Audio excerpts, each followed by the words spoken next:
Hat tip to our friends at Free Republic for digging up an article, what is this, from 1986, I guess, from the Philadelphia Inquirer, January 15th. Hostages. No problem. Soviets offer a how-to lesson in kidnapping. This is when there was a Soviet Union. Are you among those frustrated Americans who wondered how the Soviet Union's only hostage crisis in Lebanon was resolved in just a month, while the plight of the 6 U.S. hostages held there continues to drag on without any break in sight? Well, according to the Jerusalem Post, the Soviets turned the trick by foregoing diplomacy in favor of a brutally more direct approach to the problem. Simply put, they presented the kidnappers with chilling proof that terror can cut both ways. Literally. The crisis began last September 30, you might recall, remember 86, when 4 attachés from the Soviet embassy were kidnapped in Beirut by Muslim extremists. Western news agencies received individual photos of the 4 men that same night, each with an automatic pistol pressed against his head. The photos were accompanied by a note from a hitherto unknown group calling itself the Islamic Liberation Organization. The message warned that the 4 Soviet captives would be executed, one by one, unless Moscow pressured pro-Syrian militiamen to cease shelling positions held by the pro-Iranian fundamentalist militia in Lebanon's northern port city of Tripoli. Isn't that interesting? Syria and Iran now are allies. Well, they obviously weren't then. But that's beside the point. I want to focus on the old Soviets. Although the Soviets attempted to open some channel for negotiations with the kidnappers, there was no immediate let-up in the shelling at Tripoli. Only 2 days after the kidnappings, the body of one of the 4 kidnapped men, a 30-year-old consular secretary named Arkady Katov, was found, shot through the head, on a Beirut trash dump. Apparently that's when the Soviets dropped the idea of sweet talk and turned the matter over to the KGB. Less than 4 weeks later, the 3 remaining hostages were freed on foot only 150 yards from the Soviet embassy. So what happened? The pro-Syrian daily Al-Sharak credited the release to the clandestine efforts of Brigadier General Ghazi Kanan, the chief of intelligence for Syrian forces in Lebanon. Western journalists reported that the kidnappers were forced to free the hostages because a block-to-block search by pro-Syrian militiamen was closing in on them. But that's not what happened. It wasn't until the Jerusalem Post diplomatic correspondent Benny Morris uncovered the most compelling reason why the 3 Soviets were quickly released, although they were emaciated and tired, but otherwise unharmed. According to Morris, the KGB determined the kidnapping to be the work of the Shiite Muslim group known as Hezbollah. This was the same radical pro-Iranian faction that figured so belligerently in the mass hostage-taking from the TWA airliner at Beirut Airport last June. This is 1986. Unlike the approach the United States used to resolve the TWA crisis, however, the Soviets didn't bother negotiating with Hezbollah.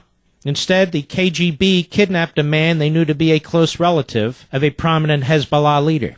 They then castrated him and sent the severed organs to the Hezbollah official before dispatching the unfortunate kinsman with a bullet in his brain. In addition to presenting him with this grisly proof of their seriousness, the KGB operatives also advised the Hezbollah leader that they knew the identities of other close relatives of his and that he could expect much more packages if the 3 Soviet diplomats were not freed immediately. That is, more such packages. The message was a lot more extreme than Reagan's reference to Rambo, but the swift release of the 3 remaining hostages indicated that the Hezbollah big shot couldn't handle having terror shoved back in his face. This is the way the Soviets operate. They do things, they don't talk.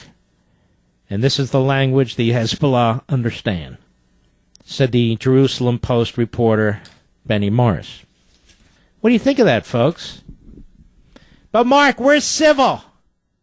Well, ladies and gentlemen, we won't even do waterboarding anymore. Doesn't involve a knife, doesn't involve a paper cutter, doesn't involve scissors, doesn't involve electricity, doesn't involve wires, doesn't involve slapping around, slitting throats, none of that stuff. It was developed as a precise, humane, and effective means of getting information from recalcitrant, not prisoners of war, terrorists who are not prisoners of war. They're terrorists. This is how you win wars against terrorism. I've been talking now for months about this ISIS, ISIL, Schmigegel, whatever they're called, the subhuman barbarians. I've been talking about bombing them and bombing them and bombing them. At first I was attacked and told, well, we can't do that. We don't know with precision where they are. Oh, okay, right, sure. With drones and satellites and other forms of on-the-ground intel, we don't know anything. Meanwhile, I see the Israelis today or yesterday found 3 top Hamas guys and took them out. So we can't do it, but they can. Is that it now?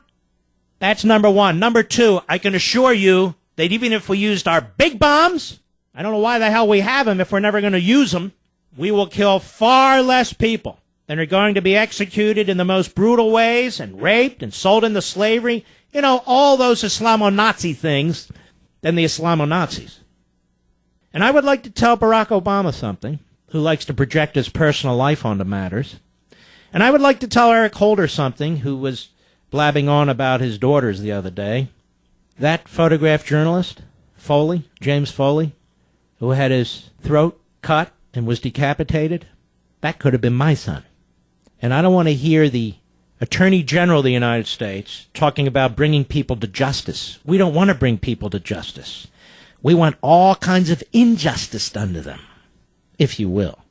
We want them obliterated so they become the dust in the desert, indistinguishable from the sand. That's what we want. We don't want them brought before a court of law. We want them killed. Why is this so hard to comprehend? For many of us, it's not. For most of us, it's not. Over at the so-called State Department, which is headed by mashed potato face John F. Kerry, one of the greatest secretaries of state ever, who followed one of the greatest secretaries of state ever, Hillary Rodham Clinton. The spokes idiot Marie Harf was there, and one of our favorite reporters, AP's Mike Lee, was there. Listen to this. Cut 6, go. If you don't have evidence that governments, or what does this president mean when he says from governments and peoples across the Middle East? That we all need to work together to fight. You're reading something into that statement that I don't think is actually there. He was saying that we need, I'm reading into this that you're actually going to do something. Are you saying? I mean, to do something to get countries that you don't believe to help? No, you're just linking that to the financing piece. What the president was referring to, and I have it right in front of me here as well, is that all of the countries need to come together to fight ISIL in any way we can. You're linking it to a specific piece and reading into it an accusation in it that I don't actually think is there. It was a broad statement about the fact that this isn't a U.S. fight against ISIL. This is a fight that every country should feel. Hey, idiot! That was an American who was decapitated, you moron! You know what you sound like? Paper-pushing fool! This isn't some political campaign. Somebody lost their son! America lost a son! That's an act of war, damn it! That British Islamo-Nazi puke, cutting somebody's head off, defenseless, with his hands tied behind his back. Do these things not move us anymore, America? Do they not move us anymore? Or do we just blow this off? Oh, what the hell? He shouldn't have been there. Oh, what the hell? He said stupid things. Oh, what the hell? What the hell? Cut 7, go. I think ISIL wants to make this about the United States and our actions. And I think what the president was trying to say is that this is not about the United States and what we do. This is about countries in the region coming together. Stop. Yes, it is, you idiot. They're at war with us. And our pathetic president's playing golf. He's playing golf again today. He's hooked on golf like drug addicts are hooked on drugs. He used to do pot. He used to do coke. Now he does golf. Unbelievable.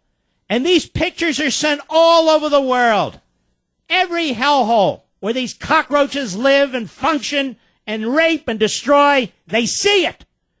They see him laughing 5 minutes after he gives that pathetic commentary on the golf course. And he's supposed to represent us.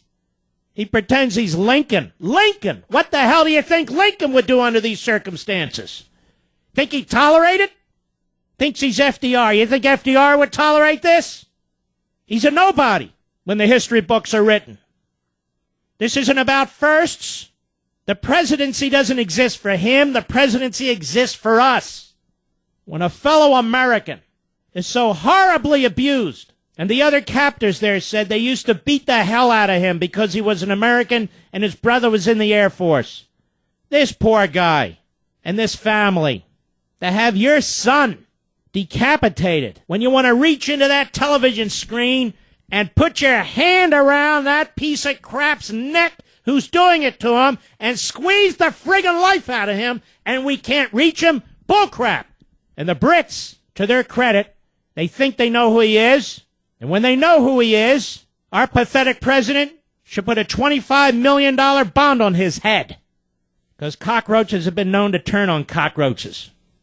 Because that's what they do. Good Lord, I tell you what. 2 bad elections, and look what's happened to us as a people. Look what's happened to us. Look what's happened to the country. Look what's been done to the presidency. Look what's been done to our government. Look what's being done to our military. Look what's being done to our border. Look what's being done to our economy. 2 friggin' elections.